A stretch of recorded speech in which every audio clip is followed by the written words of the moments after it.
Hey guys, and welcome back to episode 76 of the Sim Racing Show. And this week, sim racers are expecting big reveals from Assetto Corsa Evo, and it could be something more than the Nordschleife. I will let you know the details in just a minute. We're also going to speak about Simucube 3. It's kind of broken the sim racing internet. Some massive big sales on sim racing bundles from your favourite brands that have just dropped. I'm going to let you know about iRacing Arcade and my honest impressions of it. A lot of questions about that. And we're going to discuss what's coming to the Sim Racing Expo in a couple of days.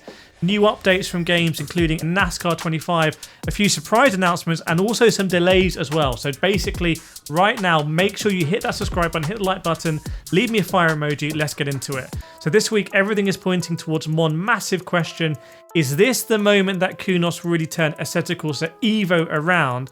Because this time last year at the Sim Racing Expo, Evo was the one thing that everyone, including myself, wanted to get their hands on. But fast forward 12 months and the hype's cooled off. Although personally, I can see some shoots of improvement and I do like playing Assetto Corsa Evo. But let's be honest, early access hasn't been smooth sailing. Bugs, delays and frustration. But good news, at the Sim Racing Expo right now, Kunos are previewing the next big update. Version 0.4 with two major additions. One is huge, the Nürburgring Nordschleife, and also the Ferrari F40. So what does it mean? So the Nordschleife literally snakes through the hills in the Eifel region of Germany. And if you remember the Kunos glimmer of hope about free roam, well, that was shown as coming first to the Eifel region. So sim racers are speculating if bringing the Nordschleife means that Assetto Corsa Evo is also going to be bringing the start of that Eifel region into the promised land of free roam. Now, if they can pull that off, if it is going to happen, this could be the comeback moment for Evo. Maybe even the start, let's be honest, of the redemption arc that they desperately need. So do you think that would turn things around for Kunos and get the hype back? Do you expect to see the first gameplay and impressions of Evo's free roam? Let me know what you think in the comments below. Let's see who's right. Now let's talk about Simucube, because the Simucube 3 has now officially dropped. I can talk about it. And on paper, it looks like a next-gen sim racing dream. It's got an improved motor controller. It's got new motors. They've redesigned the whole way the control algorithm works. It's got new software customization and effects as well. And it just looks like it's going to result in better performance benchmarks than Simucube 2. But the community is pointing out one massive glaring omission. I'm not sure anyone else is talking about it on YouTube, but I'll say it.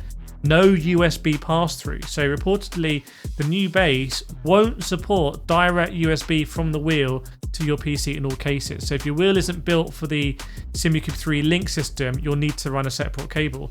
Now that's a step backwards in inconvenience. For those sim racers with existing wheels, adapters or third-party devices, the missing USB pass-through is going to feel like a compromise. Personally, I don't mind running the cable. You can see a wheel behind me here. I've got a cable coming out of it. I don't mind running the cable because that's what I see when I see GT3 onboards. But for this next generation, it's fair to say that a lot of sim racers are disappointed. Some people saying they're going to skip the Simucube 3 because of it. Now, at the Expo, I'm going to be watching very closely to see how this is addressed and see what I think honestly about the Simucube 3. So make sure you're subscribed to the channel if you want to see that. Now, I know many of you are really interested in the Revosim equipment. The videos have done really well. And I've got great news for you today. Revosim have sponsored today's Sim Racing Show, and they're also dropping today 2 exclusive offers. So a €200 discount on the complete RS Pure bundle, base, pedal set and wheel, is now €599 instead of €799 with the code RS200, and a €150 discount on the base and wheel bundle, which is now €549 instead of €699 with the code RS150. Probably I should have some affiliate links in the description as well. They may give you an extra discount, so hit those affiliate links if you're interested. See the latest pricing and let me know what you think. And big thanks to Revosim for sponsoring this video.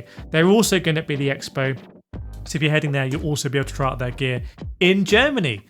Now let's get to iRacing Arcade. If you're living under a rock, you won't have heard about this, but if you're not, you may have done. iRacing Arcade is a new iRacing game. Let me explain. That's built around the Circuit Superstar style, but it has officially licensed cars and tracks with approachable physics. Basically, it's like a gateway into the world of sim racing without having to do like complicated setups. Now, a free demo did drop this week on Steam featuring Simucube and the Porsche 911 G3 Cup. Now, I was actually involved in the development of Circuit Superstars. So for this one, I'm actually a little bit biased. Like, I really like Circuit Superstars. I was involved in it. This is a evolution. But I do think it's going to be confusing to a lot of people that it's called iRacing Arcade. I think that's going to hurt the game in some respects because people are going to expect iRacing level physics. It doesn't have that. It's a fun arcade game where you can kind of learn the tracks and enjoy the cars. Anyway, let me know your thoughts because I'm not sure where to position iRacing Arcade, and let me know if you want to see more content. Let's get more onto the Sim Racing Expo. It's the biggest sim racing event of the year, full stop, happening in just a few days. I'm flying out there. By the way, I'm paying for all my costs and accommodation and travel and everything, just in case you're interested. So please continue to support the channel because it allows me to go to these events and speak with people and make the content. 73 exhibitors this year.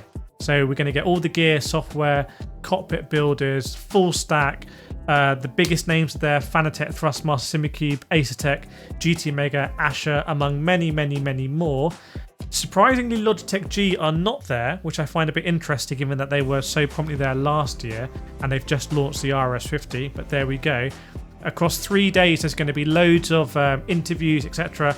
I'm going to be streaming some of it. I'll be doing short. Make sure you follow me on Instagram, TikTok, Twitter. We'll make sure we put the links in the bio for this one. I want to know before I fly out, what are your questions? What do you want me to ask? You know that I'm just going to ask it honestly and transparently, and I like having frank conversations. So let me know your questions. For example, Fanatec with their $200 CSL GT3. Any questions about that? Any questions about maybe podium pedals? Are they going to come? Are they not going to come? Simucube pricing, USB pass-through, SimLabs 39 Newton meter wheelbase. So anyway, I want to hear what you want me to ask because you are the guys and girls that make this channel.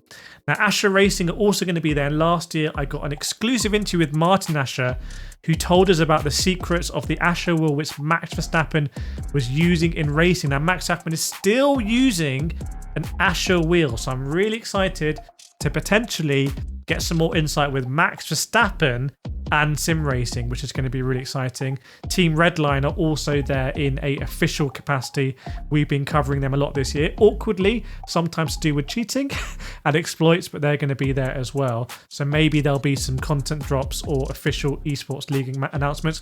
Project Motor Racing is going to be there. They're launching in November, so the Expo is a perfect place to drop some final launch day surprises, maybe some more gameplay, maybe some DLC, maybe some more information about the multiplayer. But basically, let me know what you're most excited for at the Sim Racing Expo. It's a really exciting event, and I'm so happy that I'm going as well. Now, NASCAR fans, I want to cover this because NASCAR 25 is out now. So October 10th, Gold Edition, and now it's just fully out. There was a mad bug at the beginning where force feedback wasn't working. Like, what the hell? Come on, guys. But the developers have already promised to fix on that, and it looks like it's improved. Now, there is a delay coming. Euro Truck Simulator, American Truck Simulator. I spoke about the console versions coming, really exciting to PS5 and Xbox X and S. There was a lack of information subsequently. It's now been officially confirmed by SCS. I can let you know that there are some difficulties bringing these monster games to console. I fully expect that the way these games work. And they're not going to come to console in 2025. Now, this one's kind of out of nowhere. rFactor 2 has been releasing surprise content recently. If you remember, Zolder came as like a community fan track out of nowhere. And now karting as well. Like kart sim, esports stuff is coming to rFactor 2. So yeah, it's interesting because KartCraft was also owned by Motorsport Games. That game I think is now just dead, right? Is KartCraft just dead? But Motorsport Games adding karting stuff into rFactor 2, it kind of blows my mind a little bit. And Formula Legends as well, let me know about. There were some criticisms about the handling. The developers say they've dropped a patch that tweaks that. So it's version 0.01, apparently improving the physics, tweaking the AI, and fixing some of the launch complaints. So I have a key to that game, actually, a review code. So I will be getting on that. Again, let me know anything you want me to cover. Big week. There's going to be so much content. I hope you're ready. Frankly, I hope you guys are just ready for it. Thanks for your support, and I'll see you very soon on the channel.